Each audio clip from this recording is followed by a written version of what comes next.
Hello, hello, hello, everyone. It is me, Natalie Cousins, and it is Wisdom Wednesdays. I hope that everyone is having an awesome and amazing evening. Today, we are going to be talking about how alive is your brand. We know that our brand is not just about logos and color palettes. So I'm going to just dive in a little deep this evening just to, as usual, give some nuggets on your branding and how to show up and have authenticity and stick true to your brand. So again, I'm Natalie Cousins, business consultant.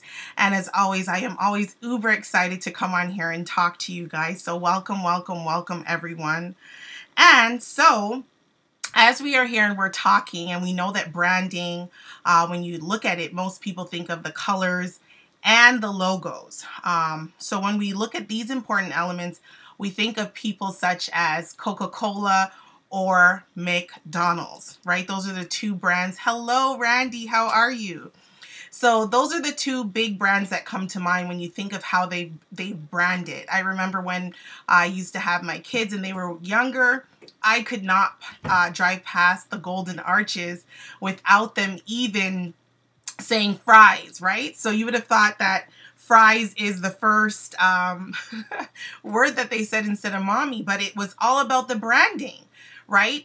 You're driving. I do a lot of long distance driving, and when I'm on the major highways, that's the thing that's way up. The tallest pole in the entire city, taller than a light post, is the Golden Arches. So my question for you is, how alive is your brand, right? It's so important, but it's more than just the logo. It's more than just the colors. Hello, Linda, how are you? Hello, Doris. So how are you showing up? How are you looking? What is happening with you and your brand? So we're going to dive right in here. Your branding incorporates your company's message and mission. So it's not just the colors, it's not just the logos, but it's more about how you set your company up to stand out against the rest. It doesn't matter the industry you're in, but we know that we are definitely, hello, Allison. We definitely know that in the real estate industry, it is saturated. There are over 40,000 agents in the Toronto market. I am also from the Atlanta market, and I know that it's also saturated there. But how are you going to stand out from the crowd? That's the biggest question. And so I always tell my clients, I'm like, it doesn't matter if you're with Keller Williams, Metro Brokers, Century 21, any of the top brokerage firms in the industry. How do you stand out? What's going to make the buyer or the seller work with you? And so that is the biggest question. And so I always say, for those in the real estate industry, that a personal brand is uber mucho importante. So very important that we set ourselves apart from everybody else to be able to stand out to the buyer that we want to work with, or to the seller, as well as to target the right audience that we want to be able to connect with us. And so the many questions that we all should be asking ourselves right now today is, does how you portray yourself online match up with the real you offline or in person? And I'm very big on that because I believe in being as transparent as possible. And that is one of the big things that builds the relationship between you and your client. So let's look at some of the things that you need to start doing in your industry to be able to build your personal brand to connect with people. Okay. So if you've got your pen and paper, go ahead and grab it and let's write down some notes that's going to be able to carve you out from this saturated market that we are involved in right now. So we want to be able to identify what you do, your goals, and your objectives. And so I can dive into that just a little bit. Okay. You're not just a real estate agent, right? You're whatever you carve yourself out to be. So when I first started in this industry and I was going into the industry and I knew that I was new in the area, I didn't really know much about the area. I was very new. I had to be able to carve myself out for the buyers that I was working with. I had to be able to say, okay, why is somebody going to work with me when I'm new? right? So how was I going to set myself apart? So you're not just a real estate agent, but you're a real estate agent that hones in on a buyer because of this, or hones in on a seller because of this, right? So you got to be able to set yourself apart from what makes you different and for them to be able to work with you. Add any adjective that you want underneath, real estate agent in the whatever the adjective is, so that you are able to set yourself apart. So this is what's going to identify you, okay? And don't be afraid to tell people, well, the reason why you want to work with me is because of A, B, and C, for you to be able to get X, Y, and Z. Once they understand how you're carved out and how you're crafted and what makes it best for them to be able to work with you, that's where you're starting to carve out and have a niche to your own targeted market, okay? The second thing that you have to do is determine your brand's attributes. So what perception do you want your brand to portray? What image should appear in the people's minds when they hear your name, right? And do these adjectives match up to your objectives, logos, your color palette, and your overall image? And this is very, very important. We know that certain colors represent certain things.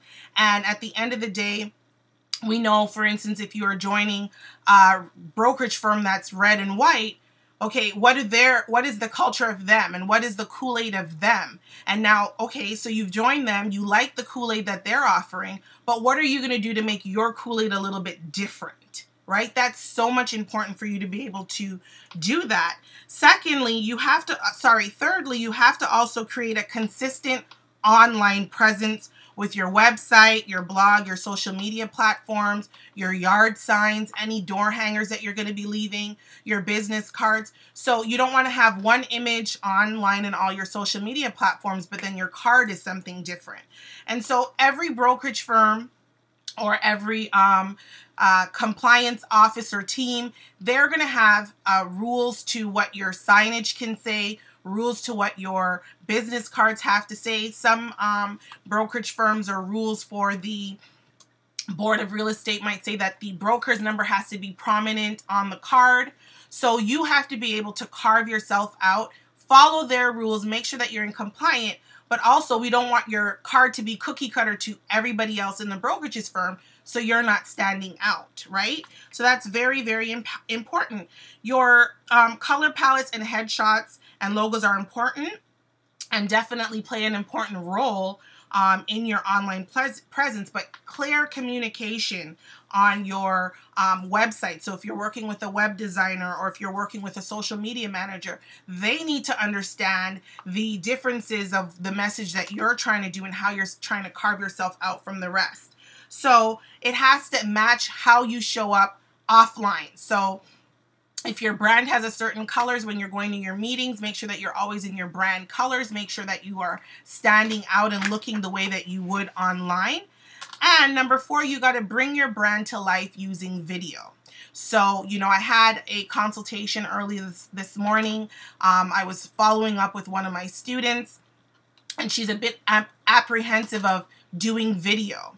And I know for a fact that just posting, hey, Michelle, just posting is not going to be good enough. People want to know your personality. They want to know who you are. They want to see if you mesh. And what ends up happening is once they see how you are online, that's going to intrigue them to want to meet with you in person. And if they meet with you in person, you got to be able to match up. So that's very, very important. People want to know you. They want to like you. And most importantly, they want to trust you. And that's the biggest picture. So at the end of the day, when we are talking about trust factors, it's not just, okay, you've been licensed for an X amount of time and you've been in the industry and what your numbers are. It's how personally do you match up? How do I trust to know that you are who I want to work with, right? And so if you say one thing online or post something online and then you meet them in person and then you have to be scratching your head to think, well, did I actually say that? Then that proposes a problem. What does that do? It's sending a message for people to think that you're faking it until you make it, or you're not trusted, or you're a fraud. So we got to be able to stand out and be able to stand in the truth for what it is that we do and what we believe. So one of my clients also asked me was, what does having a brand have to do with how you show up? And I thought about that. And, you know, when I looked at that situation and I looked at that question, I was like, here we go back to McDonald's, right? You see them from miles away on the highway. You see signs saying next exit, or, you know, however many miles there's the next McDonald's. And even if you're going to miss that particular McDonald's, it tells you when the next one is. So even if you're not hungry right there and then, your mind is already programmed to say, okay, well, we don't need to stop at this one because another one's coming up in 35 miles. Well, it's the same for you and your brand. Somebody might be looking to work with you right now. They're consistently watching you online. They're looking at how you operate. They might have picked up that phone and have said, you know what, I'm not going to bother to call her. Let me wait until next week. And so what might end up happening is, depending on how busy you are in the neighborhood, you might be at your local Walmart. You might be at the local Shoppers Drug Mart if you have that in your area, or the grocery store, whatever it is. And somebody recognizes you from being online. And what do you think happens? You don't match up to your brand. You're not as warm, fuzzy, and friendly as you are online. Your face looks totally screwed. You don't have your business cards on you. And so what it's saying is, how ready are you, right? They want to see how you are online is how you are in person. And so I bring this back to actors, right? I always say, you got to know what parts you're taking, because if you continuously play a certain role in your characters as an actor or an actress, people start to think that that's who you are in real life because you play it so well when it's lights, camera, action. And so I want to say, how you show up has such an importance on your image and how people portray you. So be careful of the roles that you choose. Be careful of the path that you take for your branding, because everyone's going to expect you to equate to that in person. And so even if you interact completely in person, and you might just have a few engagements that you do online, just make sure that they're equal, right? A plus B or 1 plus 2, make sure it adds up, right? And you can't be hesitant on being your true self and being authentic, right? It's so, so, so important that you're true to yourself. You never know if your story or what you've been through is what captivates or connects that individual to working with you, and for them to want to have a lifelong relationship with you. And so lastly, I want to say that in this real estate industry, there are so many of us who are fighting to get the buyer or fighting to get the seller. And I don't mean physically fighting. What I mean to say is that, you know, we all have our numbers. We all know what it is that we're looking for and what is the amount that we are trying to make at the end of the day. So how alive is our brand? What are we doing out there to be able to section ourselves apart from the next person that's trying to do it? And so, you know, when you're working with somebody, you got to be able to figure out how you're going to show them that you are the person that they need to work with, how authentic you are. What are you going to do for them as their listing agent that somebody else isn't doing? What are you going to do for them as their buyer?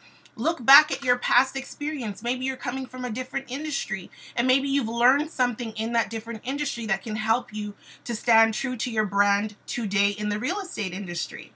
And so if you still have questions, if you are looking to find out more about what it is that relationship marketing should do, just remember that building relationships should be built on honesty and, most importantly, integrity.